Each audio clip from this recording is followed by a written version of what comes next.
علیہ السلام گزرے، ایک شخص اپنے بھائی کو حیا کے بارے میں واز کر رہا تھا، تو آقا کریم نے فرمایا داہو فإن الحیاء من الایمان، چھوڑ دے اسے، حیا ویسے ہی ایمان سے ہے، یہ تجھے سکھانا نہیں پڑے گا، خود بخود آئے گا۔ تو حیا ایمان کے ساتھ جڑی ہوئی چیز ہے، ایک چیز آئی تو دوسری چیز بھی ساتھ ہی مل گئی۔ تو اگر حیا رخصت ہو گیا تو ایمان کا بھی کباڑہ ہو گیا۔ اور حیا کے جوہر کو چھیننے کے لیے نادیدہ ہاتھ کام کرتے ہیں، وہ اس لیے کرتے ہیں کہ حیا کے ساتھ ایمان جڑا ہوا ہے۔ جب حیا باختہ ہو جائیں گے تو ایمان سے بھی ان کو خالی کر دیں گے۔ ان کو یوں کہنا کہ تم کافر ہو جاؤ، اسلام چھوڑ دو، کوئی بھی نہیں کرے گا۔ تو بہتر نہیں ہے کہ ان کو حیا سے خالی کر دیں، تو وہ ساتھ پیچھے ساتھ ہی چلی آئے گی چیز۔ تو اب دشمن کی یہ چال یہ ہے کہ یہ مسلم کافر تو نہیں ہوں گے، لیکن اس طرح کیا جائے کہ ان کو مسلمان بھی نہ رہنے دیا جائے۔ اب یہ جو کچھ ہوا ہے، ایک قانون پاس کر لیا گیا اور مردوں اور عورتوں نے اپنی جنس تبدیل کرنا شروع کر دی، اور لوگوں کو پتہ اس وقت چلا جب 29,000 لوگ جو ہے وہ اپنی جنس تبدیل کر چکے تھے، مردوں سے عورت اور عورتوں سے مرد۔ اور اس کے جو دور رس نتائج ہیں اور اس کے منفی اثرات ہیں، ایک عورت اگر اپنی جنس تبدیل کر لیتی ہے تو کل وراثت کے اندر وہ پورا حق لے گی، اس لیے کہ اس کے شناختی کارڈ کے اوپر جو ہے وہ مرد لکھا ہوا ہے۔ ایک مرد جو ہے وہ خاتون بن جاتا ہے تو وہ عورتوں کے واش روم میں گھس جائے اور پھر کوئی خرابی پیدا ہوتی ہے، اس کے بعد اس کو گرفتار ہی نہیں کیا جا سکتا، وہ کہ میں تو عورت ہوں، یہ تو ممکن ہی نہیں ہے۔ تو بتاؤ کیا ہوگا؟ معاشرہ کس سمجھ جا رہا ہے اور کس رخ پہ جا رہا ہے؟ یہ ہم نے کبھی سوچا تھا؟ جس معاشرت کی اصطلاحات میں حیا آتا ہے، جس معاشرت کی اصطلاحات میں تقوی آتا ہے، جس معاشرت کی اصطلاحات میں عفت، پاک دامنی، اس طرح کی اصطلاحات ہیں جس قوم کی، اس قوم کے ایوان بالا میں اور ایوان زیری میں یہ قرارداد آتی ہے، پھر باقاعدہ یہ قانون کا حصہ بنتا ہے، اور پھر باقاعدہ عملی تنفیذ ہوتی ہے۔ اور جن این جی اوز نے کروڑوں نہیں اربوں روپے اٹھائے ہیں، وہ رپورٹ پیش کرتے ہیں کہ ہم 29,000 کے فگر تک پہنچ کے آگے بڑھ رہے ہیں۔ شبخوں مار دیا جاتا ہے، لوگوں کو پتہ ہی نہیں چلتا۔ جو 22 کروڑ عوام نے نمائندے بھیجے تھے، وہ اتنے بے خبر تھے کہ وہ وہاں بیٹھ کے جو ہے وہ چائے کے کپ کی چسکیاں لیتے رہے اور ڈیسک بجاتے رہے، انہیں پتہ ہی نہیں کیا ہو گیا۔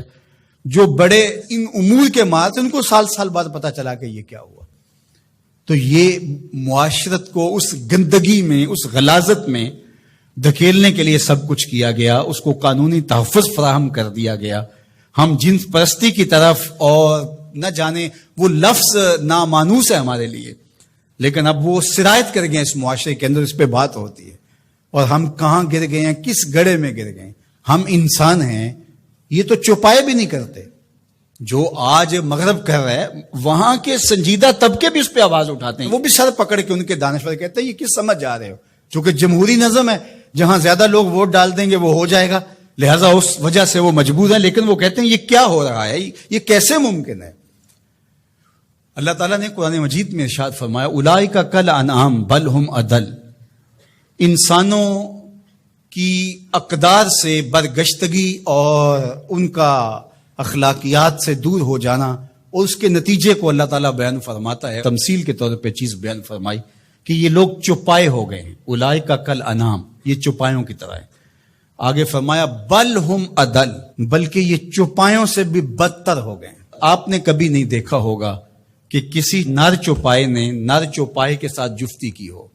جب جنسی خواہشات پیدا ہوتی ہیں تو وہ اپنی مادہ کو تلاش کرتا ہے، کبھی نر سے جفتی نہیں ہوا ہوگا۔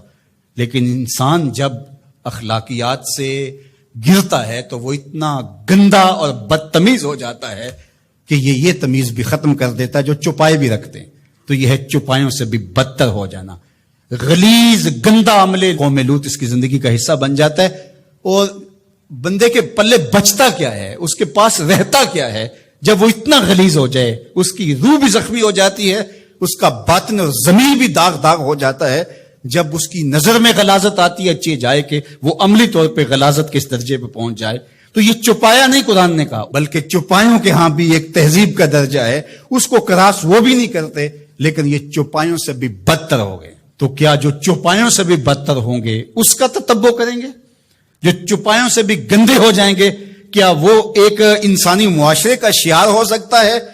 اور کتنی بدبختی یہ ہے کہ اس طرح کے قانون دنیا کی پارلیمنٹس کے اندر جو ہے وہ پاس کیے جائیں گے، باقاعدہ حکومتیں اس کو سرپرستی فراہم کر رہی ہوں گی۔ بد تہذیبی کو تہذیب قرار دے دیا جائے تو اس سے بڑی بد تہذیبی کیا ہے؟ گندگی کو، غلاظت کو اگر گلاب کہہ دیا جائے تو اس سے بڑی بد تہذیبی کیا ہوگی؟